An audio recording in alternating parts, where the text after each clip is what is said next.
You see this? This is a title. It is so important and it is so revered. Look what happens when I try and do this to it. It won't even burn, because even life knows it means too much. Fire knows you don't mess with the winged eagle belt, and that's why everybody that put it over their shoulder wore it with a sense of pride. It actually meant something. I mean, it meant so much. I have one in my house, and that's absolutely ridiculous. What am I the champion of? Being bald? That isn't a thing. For some reason though, we're not allowed to look up to belts in the same way that we used to. And the latest line of casualties when it comes to this is the US Championship, which right now is officially dead. Why? Here's why.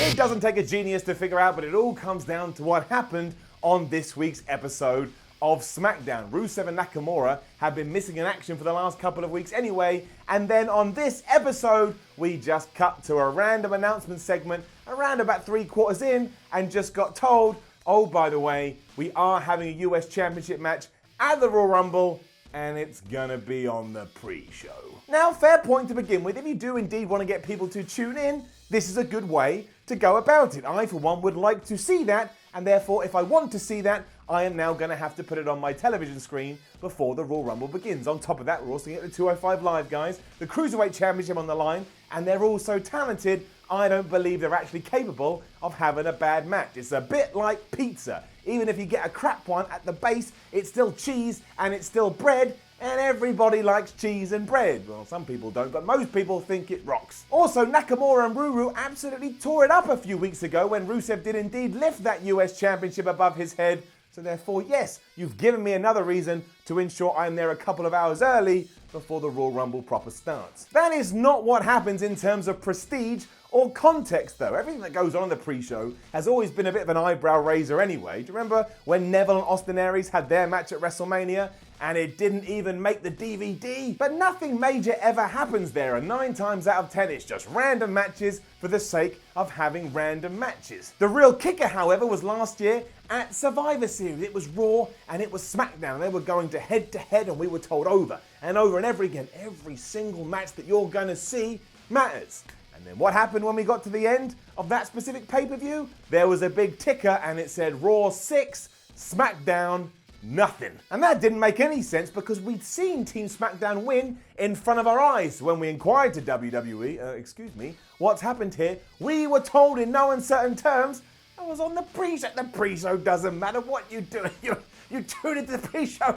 and you think it matters, you an idiot. Right there, ladies and gentlemen, if they don't care about it, how the hell am I going to care about it? It's like closing my eyes and wandering around and just hoping someone is going to hug me back. There has to be a two-way street. If someone's going to reach out to hug me, I can then hug them back, but otherwise, there's nowhere else to hug. And right here, WWE ain't offering anybody a hug. So while it is a combo of things, there's a real stigma to it now, and that leads on to question what the hell WWE even thinks about the title in its current state. We clearly can't give too much of a hoot about it because it can't even make it onto TV right now. Rusev, the champion, can't even make it onto a television screen so I can enjoy him. And just imagine if we'd flip this around a little bit. Remember those classics we saw just days ago between Andrade and Rey Mysterio, how they desperately wanted to win? If you inserted the US belt into that and one had actually come out on top and waved it around, much like Bobby Lashley did on Raw when he won the IC title, well, I think, this would be a much better situation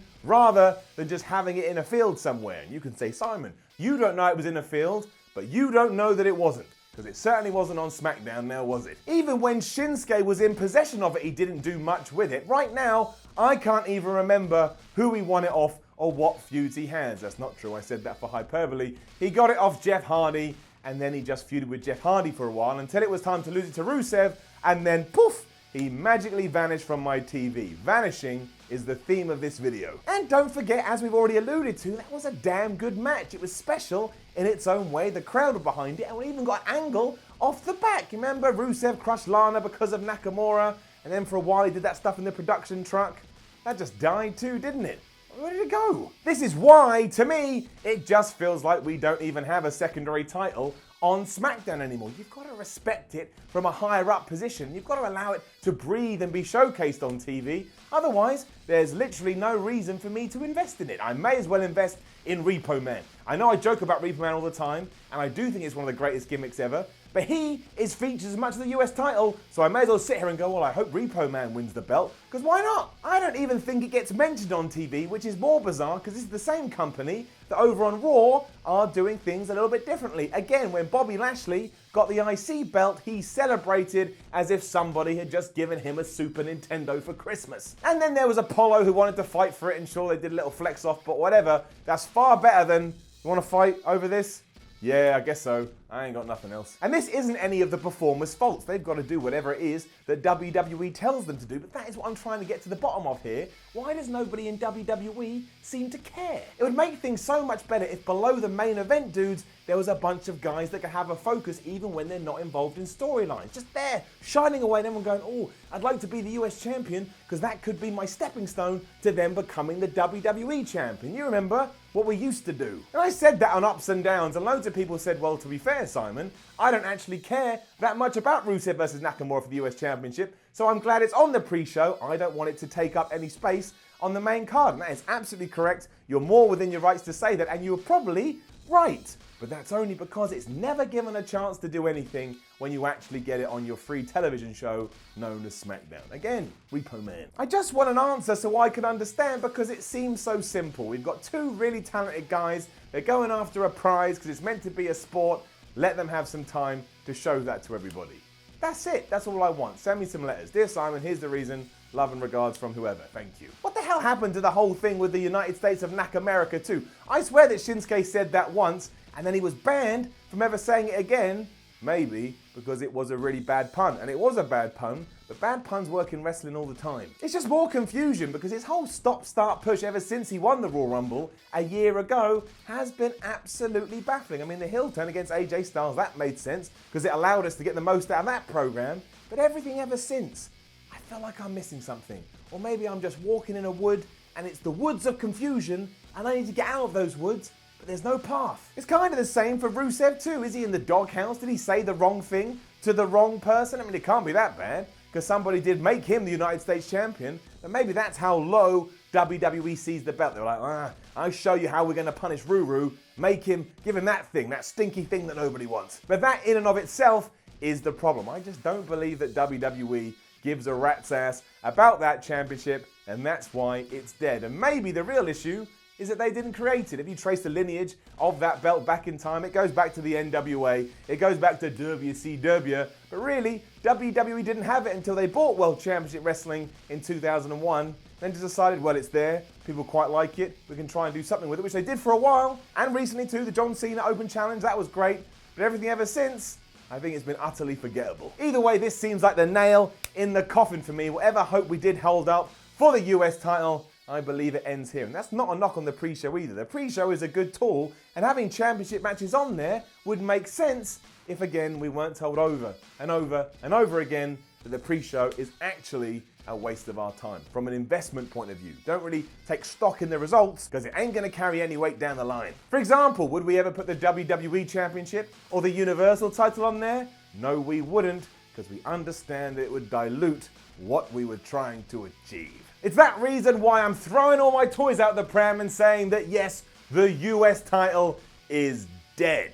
Now come and prove me wrong, WWE. I love being proved wrong. I'll stand here like the idiot I am, I'll put my hands in the air and I'll say, thank goodness I got proved wrong, because what it would mean is that happier times are just round the corner. We shall see though. I always hold up hope, I always believe, and I'm always a positive cat. And you know what? I bet Rusev and Nakamura have a damn good match at the Rumble, even though I think Rusev will win. Then we'll see what happens on Tuesday. We'll see what happens. A couple of days after the Rumble, maybe that's when we get back to it. Maybe Rusev actually gets to come out of Mania on his damn tank. That's all I really want. That's just what I want. One more tank skit at the show of shows.